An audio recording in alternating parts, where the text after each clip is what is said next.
Habislah, company akan rugi. Sales akan drop bila pengguna BNPL tak dapat lagi bebas berhutang dan dikawal selia melalui Rang Undang-Undang Kredit Pengguna RUUKP 2025. Betul ke sales akan drop? Nak tahu baik buruk BNPL? Tengok video ni sampai habis. Sebenarnya tak. BNPL atau Buy Now Pay Later ni hanyalah satu cara pembayaran yang membolehkan anda membeli barang secara ansuran. Anda hanya keluarkan bayaran pendahuluan yang kecil dan baki nanti boleh dibayar secara ansuran dalam tempoh tertentu. Contoh mudah, anda nak beli laptop berharga RM3,000. Kalau bayar dengan tunai, memang kena sediakan jumlah yang penuh sekaligus. Tapi dengan BNPL ni, macam SPay Later atau Grab Pay Later, anda hanya bayar RM750 sebulan selama 4 bulan. Tapi, kenapa kerajaan perlu kuat kuasakan Akta ni? Sebenarnya, BNPL ni semakin mendapat sambutan beberapa tahun kebelakangan. Dan semakin ramai juga pengguna yang terperangkap dengan caj tersembunyi, lambat bayar dan akhirnya menanggung hutang yang melampau. Ada juga syarikat yang guna cara kutip hutang yang tidak beretika sampai membebankan pengguna. RUUKP wujud sebagai game changer memastikan syarikat BNPL lebih telus, kawal caj berlebihan dan ada garis panduan yang jelas untuk kutipan hutang. Buat pertama kalinya juga, kerajaan akan tubuhkan Suruhanjaya Kredit Pengguna SKP untuk mengawasi syarikat kredit bukan bank termasuk BNPL. Maknanya, syarikat tak semestinya akan rugi dengan adanya RUUKP ni.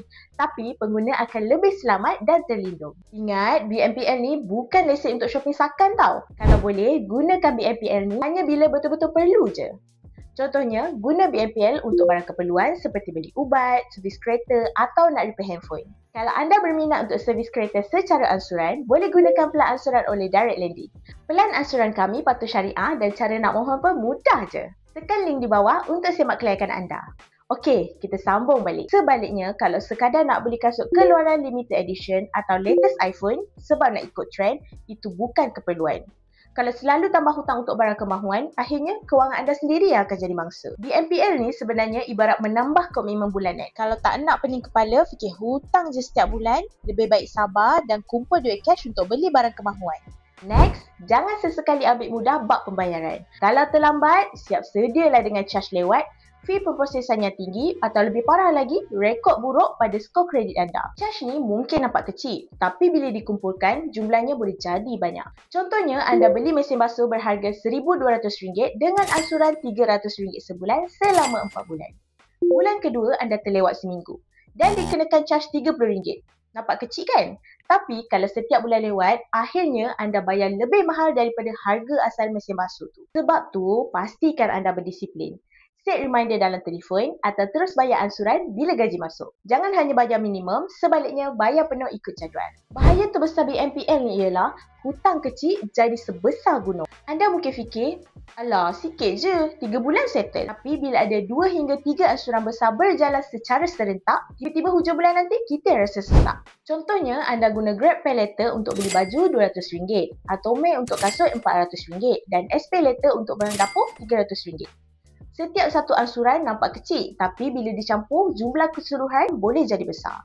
Sebab itulah penting untuk rekodkan semua komitmen BNPL anda. Tulis dalam buku atau guna aplikasi tracking aliran kewangan keluar masuk. Senaraikan setiap ansuran yang aktif dan tandakan tarikh akhir pembayaran. Bila dah nampak gambaran penuh hutang, barulah anda akan buat keputusan yang lebih terkawal dalam berbelanja. Ianya terus penting kalau digunakan untuk keperluan mendesak, dibayar tepat masa dan dipantau dengan teliti. Untuk mereka yang berkemampuan, sebenarnya tak perlu pengguna BNPL ni. Tapi kalau nak guna dengan bijak. Dengan adanya RUUKP 2025, pengguna lebih terlindung tapi tanggungjawab terletak pada diri sendiri tau. Komen pendapat anda tentang RUUKP 2025 ni. Dan jangan lupa subscribe ke YouTube channel Direct Lending, pakar pinjaman anda untuk info pinjaman dan tips kewangan yang santai.